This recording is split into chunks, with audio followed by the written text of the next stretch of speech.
Modern trombone isn't really much different from its medieval predecessor, known as the sackbut, with its distinctive S-shape, hand slide, and bell section.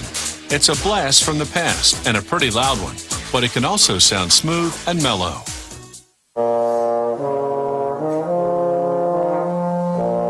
The trombone literally slides down to the low notes. It's the only instrument with a hand slide to lengthen it in order to change pitch. To make a trombone, they cut sheet brass in the pattern of a bell stem. They shape it by wrapping it around a steel rod. Using a nylon-headed mallet, the worker hammers the brass to shape it further.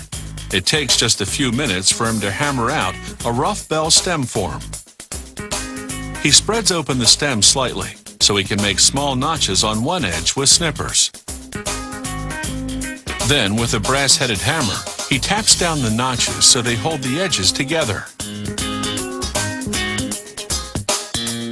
With an acetylene torch, he joins the notch seam, melting in a brass alloy wire to bond it securely. But the seam overlaps and it's too thick, so he runs it through a seam roller. 2 tons of pressure thins it, but now the bell stem is too flat. To round it out, he shoves it onto a bell-shaped rod and hammers it back into shape. Then he irons out the hammer marks with rollers. The bell stem, fitting loosely on a steel mandrel, goes through a draw bench. A hydraulic cylinder pushes it through a thick lead washer, pressing it tightly around the mandrel to its shape. To make the bell flare to attach to the stem, he puts a brass disc on a spinning lathe. Using pliers, he turns the edges of the disc to prevent it from flapping while spinning.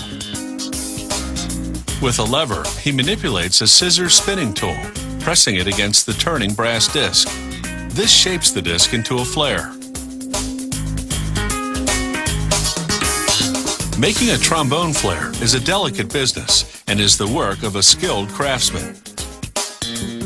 Getting it right is critical because the shape will affect the tone of the trombone.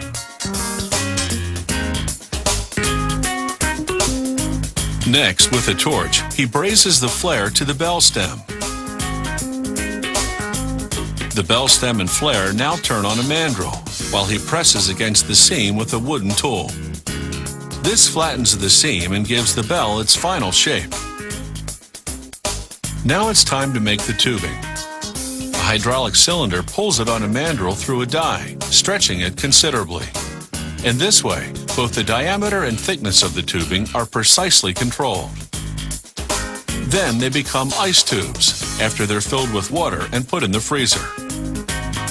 The ice will keep the thin tubing from buckling in the next process. With a lever, he bends the tube around a U-shaped block. As he works it into a U-shape, the tubing hardens. After the ice melts, he places the U-bend in a balling out die. He lubricates the tubing with oil and places a steel ball at the top of the tube and presses it down. He drops in smaller balls and they push the first larger ball through the U-tube. This stretches the inside of the tube, rounding it to the correct diameter, and then the balls exit at the other end. Now he pieces the tubes together and solders them the same way a plumber joins copper tubing. He adds a loop for the valve section. In total, a brass trombone has 9 feet of tubing. Straightened, that's enough to reach from the floor to the ceiling. But of course, trombone makers are more interested in musical highs and lows. Finally, he solders a brace into place to add structural strength to one of the loops. A diamond-tipped tool engraves the company logo onto the trombone's bell stem, and a cloth buffing wheel spins against the trombone flare to polish it. This custom trombone has been built in approximately 50 hours, something worth blowing a horn about.